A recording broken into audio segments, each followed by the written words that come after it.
Last weekend I went camping with my family, which means of course also my daughters, and with some friends of ours and their kids. And I wanted to bring some game to play during the day, during those moments of the day when people are tired or it is too hot to go around, to hike and do high energy stuff. And the game that I decided to bring was Colorful Caterpillars. Now, the game comes in a box, but this is basically my travel version. I placed all the components in this bag here.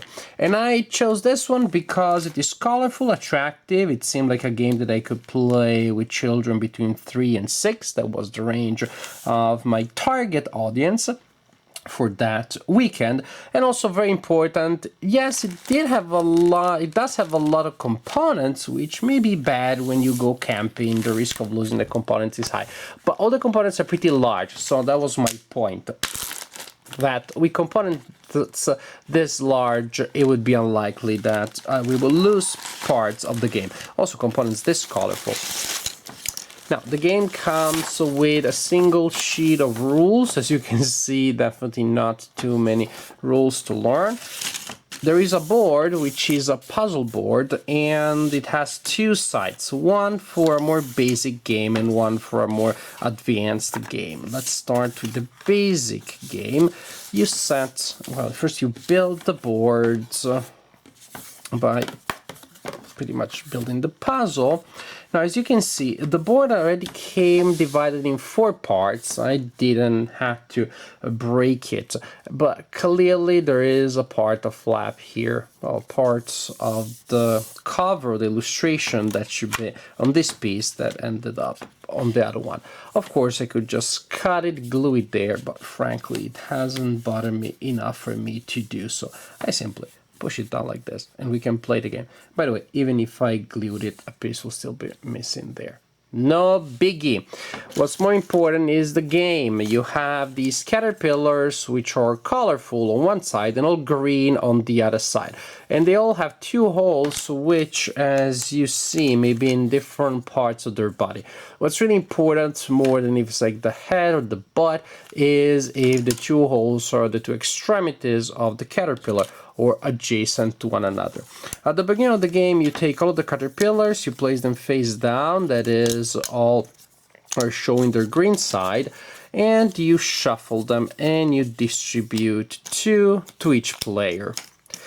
Then, sorry, not to each player, my bad. You distribute them all to the players. So you simply distribute all of the available caterpillars to the players. Then, that means that each player will have a pile of caterpillars. And then each player flips 2 of their caterpillars face up. This is why I got confused with the 2 thing. Now, when it is your turn, what you do is simply you try to place a caterpillar on the board. For you to be able to do so, you need to find the location so that the caterpillar will not be out of the board, will not be overlapping with other caterpillars that may already be on the board, and most importantly, the colors showing through the holes of the caterpillars are consistent with the caterpillar itself. That would be a legal placement, because only purple areas are showing through my caterpillars. The way I told it to the children, and they really enjoyed it, is that the caterpillar likes a certain type of food. For example, this guy here really likes plums, and if he's gonna eat strawberry and lemon, he's gonna be really sick. He doesn't like that, but plums, yum yum yum, that's good stuff. So you put down a caterpillar. If you do so, then you replenish your pool of 2 available caterpillars by flipping another one from your pool of available ones. Super simple. So maybe next turn I'll do this. That's another legal placement. And here.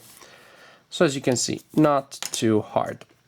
Now, but what happens if there is no place where you can place a caterpillar legally? Fret not, there's a solution for that. What happens is that in your turn, instead of placing a caterpillar, you remove a caterpillar from the board. That's it, that completes your turn.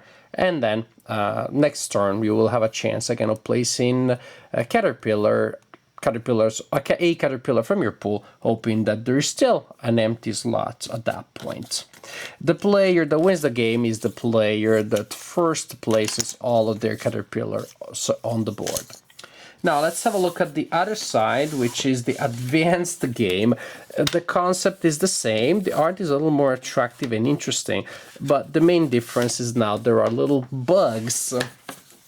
These little annoying looking bugs on the board. Let's have a closer look. Look at them. They really look annoying, like they're looking for trouble. Now, the rules say that there is an effect that is triggered here when you manage to hide a bug underneath your caterpillar. And when that happens, you can place a second caterpillar on the board, but only if you want to. Cover, that's tricky because technically may mean, I guess, the language is a little vague. Is this... Well, the point is that what we ruled is that it means that you place a caterpillar, and by cover it means that there is a part of the caterpillar on the body and the bug is not visible. As opposed to, for example, if you had a situation like this one, yeah, that's not legal because that is blue. But a situation where you have a caterpillar, everything is legal, but a caterpillar is showing through the hole. Does that count as covering? Probably not. Here, I found a caterpillar to show you what I mean.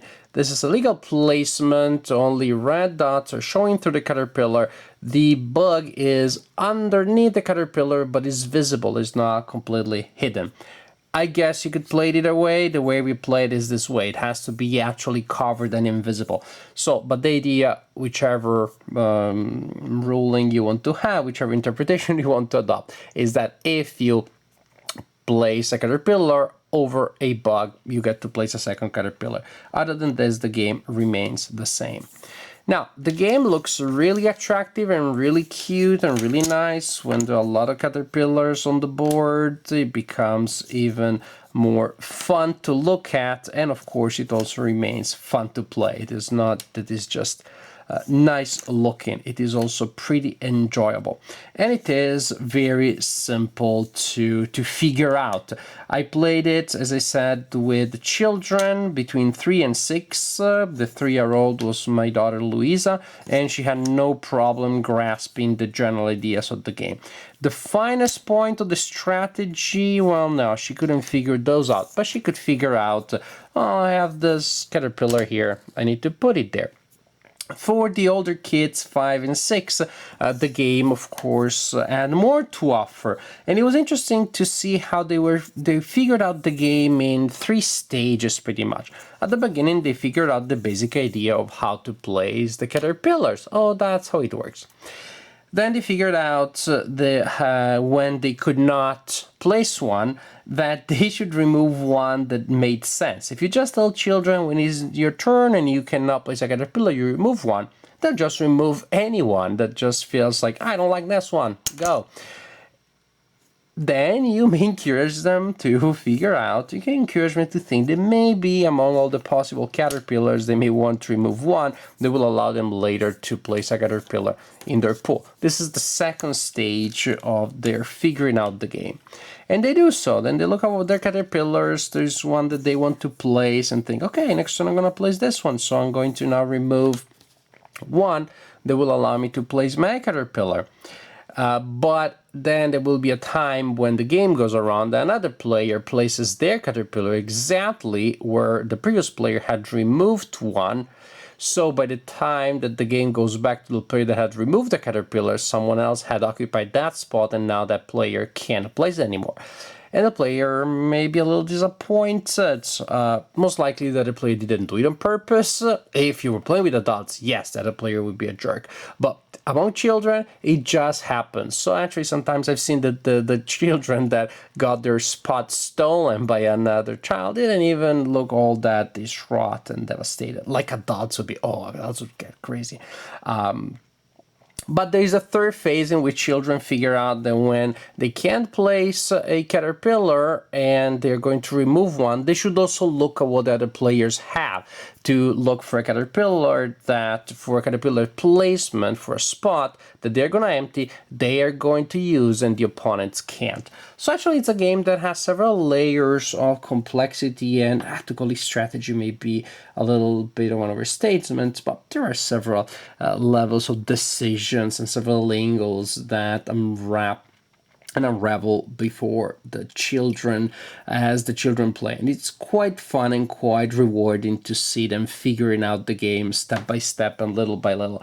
The rules are very simple. The subtleties they figure out gradually. It's an enjoyable game. The children that I played it with, between 3 and 6, really enjoyed it. This is not a game that I think will be played much past the age of 6.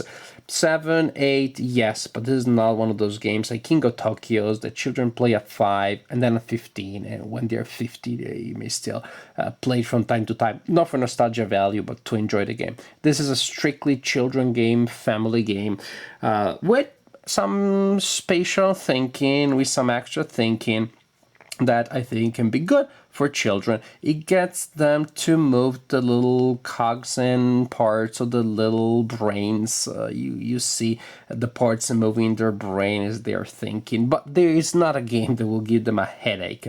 Still very colorful, very attractive. They were really drawn to the board, drawn to the fun components. These components are just fun to handle. You could even play with the caterpillars just as a play set. That would be probably for many children that would be fun enough. On top of that, there's actually a game that you can play with these caterpillars. So fun, attractive, good looking.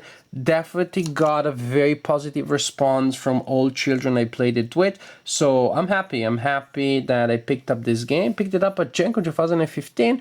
Colorful Caterpillars by Tactic. When you hear the name of the publisher, maybe you're thinking about complex World War II monster games, but Tactic, no. In this case, a publisher that makes colorful caterpillars, which is good. A good game, very enjoyable for children.